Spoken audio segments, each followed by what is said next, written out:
Sais-tu que Dieu te parle encore ce matin? Sais-tu que ton Créateur te parle, mais au milieu de cette foule, de ces vidéos, tu restes encore distrait? La petite voix que tu entends de temps en temps, qui te rappelle de sortir de telle ou telle addiction, c'est la voix de Dieu. Moi, par exemple, il y a quelques années, savez-vous que je buvais de l'alcool à peine le matin levé. Le soir, il fallait que je termine toute une palette de bières. Il fallait que je termine 10, 12 bières pour pouvoir dormir à cause des souffrances intérieures. Et ce n'est pas par ma force, mais c'est par la grâce de Dieu, par le Saint-Esprit que je m'en sors. Il y en a beaucoup parmi vous qui ont des souffrances intérieures, qui ont honte de ce qu'ils vivent. Dans le secret, ils souffrent, mais le matin, ils ont des grands sourires. Pourquoi ne pas en parler? Pourquoi ne pas sortir de là par la voix de l'Esprit de Dieu? J'ai partagé mon expérience avec vous mardi sur TikTok et je vous remercie. Vous étiez nombreux vendredi autant pour moi. Et nous allons conclure cet épisode ce mardi 22 juillet, lorsqu'il sera 21h heure de Paris sur TikTok. Vous pouvez, n'est-ce pas, vous abonner. Le lien est juste là-haut.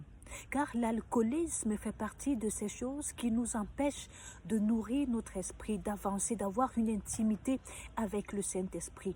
On parle d'alcoolisme comme on pourrait parler aussi de gourmandise qui alourdit l'esprit. On peut parler aussi d'ivrognerie, on peut parler de mensonges, de calomnie. Toutes ces choses alourdissent notre esprit et donnent place à la chair. Et à cause de la chair, nous péchons. À cause de la chair, nous n'arrivons pas à être véritablement des disciples de Christ. Je voudrais implorer l'Éternel, notre Père, aujourd'hui, de nous fortifier, de nous enseigner à avoir une intimité avec le Saint-Esprit. Car sans cette intimité, nous ne pouvons y arriver. Saint-Esprit, je t'implore, dispose nos oreilles à entendre quand tu nous parles. Purifie nos cœurs, je t'implore. Aide-nous, Saint-Esprit de Dieu, ce matin. Nous voulons que tu viennes magnifier ta présence au milieu de nous, que tu donnes la force à ceux-là qui sont encore attirés par les choses du monde, qu'elles apprennent à rechercher une chose, ces personnes, qu'elles apprennent à rechercher la vie éternelle, la vie en pérennité. Et que le nom de notre bon Père qui est là-haut soit élevé au nom de Yeshua le Messie, le Nazoréen. Amen, amen, amen, amen, amen, amen, amen.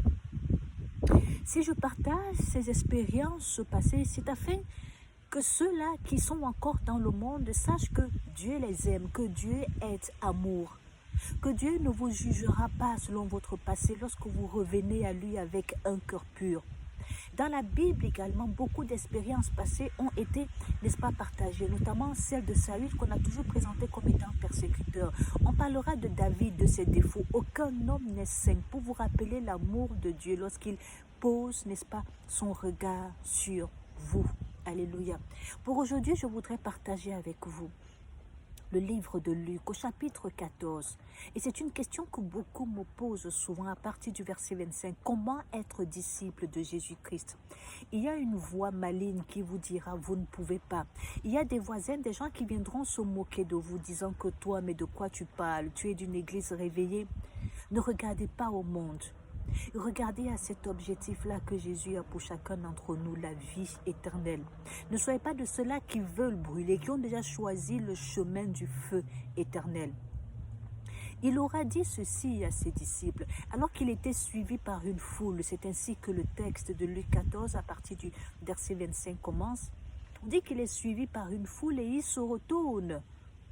Il dit à cette foule, « Est-ce que vous êtes prêts à quitter vos pères, mères, frères, sœurs, pour me suivre? Si c'est le cas, vous pouvez être mes disciples. » Certains diraient, mais ça veut dire qu'il ne veut pas qu'on vive avec nos parents, qu'on se sépare de nos parents. Non, tout au contraire. Jésus-Christ n'est pas venu pour abolir la loi, car dans les 10 commandements, l'Ancien Testament, il nous est bien demandé d'honorer nos pères et nos mères, ainsi que dans le Nouveau Testament d'ailleurs. Il n'est pas contre. Il est bien d'avoir de l'amour entre frères, entre sœurs. Déjà, lorsqu'un homme va se marier avec une femme, il dit, l'homme quittera son père et sa mère et s'attachera à sa femme. Parce que l'homme a désormais une nouvelle famille. La nouvelle famille qu'il va n'est-ce pas, construire sera avec sa femme. Ce n'est pas pour autant qu'il va détester ou bien haïr son père et sa mère. Il s'agit ici pour Jésus de rappeler à ceux qui veulent être ses disciples qu'il faut savoir à un moment se détacher des nôtres sans pour autant regretter. Car si on se détache de nos parents, si on se détache de nos frères et sœurs, et même de notre boulot à un moment, c'est pour le servir. C'est pour prier aussi pour ceux-là qui sont derrière, pour ceux-là qui sont souvent appelés des fois des morts. Il aura dit à ce disciple qui a dit « Laisse-moi d'abord aller enterrer un membre de ma famille ». Il lui a dit « Laisse les morts enterrer leurs morts ». Les morts sont ceux-là qui vivent mais qui n'ont pas Christ. Ceux-là qui ne savent pas que la priorité, c'est Jésus-Christ qui est au milieu de nous. Lorsque Jésus-Christ appelle à être disciple, c'est un peu comme quand il a appelé Simon, quand il a appelé André. Ils étaient en train de pêcher du poisson, c'était leur activité. Il a dit, suivez-moi. Ils ont laissé tout tomber, ils ont suivi Jésus-Christ. Nulle part, c'est écrit qu'ils sont d'abord allés dire au revoir à la famille, ils sont d'abord allés, ils ont dit non la semaine prochaine. C'est ainsi lorsque Jésus-Christ a besoin de toi. Est-ce que tu es prêt à laisser le boulot qu'il te demande de laisser, quelle que soit ta position dans la société? Est-ce que tu es prêt à dire à ton père et à ta mère, qu'ils soient en Christ ou pas, je veux suivre Jésus. Aujourd'hui, je dois aller évangéliser dans mon village. Aujourd'hui, je dois aller passer 10 jours dans la montagne parce que je cherche Jésus-Christ. Est-ce que tu es prêt à dire à ta femme, aujourd'hui, je dois faire telle chose pour Jésus-Christ? Tu n'es pas la priorité. Est-ce que tu es prêt au détachement? Car c'est de ça qu'il s'agit. Le détachement, la séparation avec les gens que tu aimes, la séparation avec les choses que tu aimes, avec les postes que tu recherches depuis. Est-ce que tu es prêt à te séparer de tout cet or? S'il te dit, comme il a dit à ce riche, vends tout ce que tu as et va donner les fruits de cette vente aux pauvres. Es-tu prêt à faire des sacrifices pour Jésus-Christ comme lui, il s'est sacrifié sur la croix pour toi? C'est de ça qu'il s'agit aujourd'hui. Pour ceux-là qui disent à chaque fois, moi aussi je veux servir Jésus. Tous ces grands serviteurs que vous voyez, ce sont des gens qui ont fait des sacrifices. Ce sont des gens qui souvent sont obligés de se séparer de leur famille pendant des semaines des fois, parce qu'ils cherchent, ils sont continuellement en train de chercher la face de Dieu. Cela ne signifie pas que nous devons négliger nos familles, tout au contraire, mais que Jésus-Christ soit la priorité. Il aura dit aussi à ses disciples, mais quel est celui-là qui va vouloir bâtir un immeuble, une maison, et qui ne va pas s'assurer que les fondements seront solides? Rassure-toi qu'en suivant Jésus-Christ, que tu ne tomberas pas dans l'ivrognerie. Rassure-toi que tu t'es déjà séparé de l'adultère, de la fornication, de la gourmandise. Rassure-toi que tu n'iras pas auprès des fidèles pour les harceler parce que toi, tu auras des problèmes. Rassure-toi que toutes ces addictions-là, que tu t'en es déjà séparé, que tu peux désormais et fidèlement le suivre.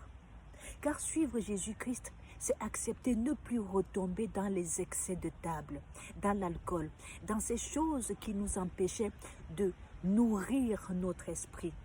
Ces choses qui empêchaient le Saint-Esprit de magnifier sa présence au milieu de nous.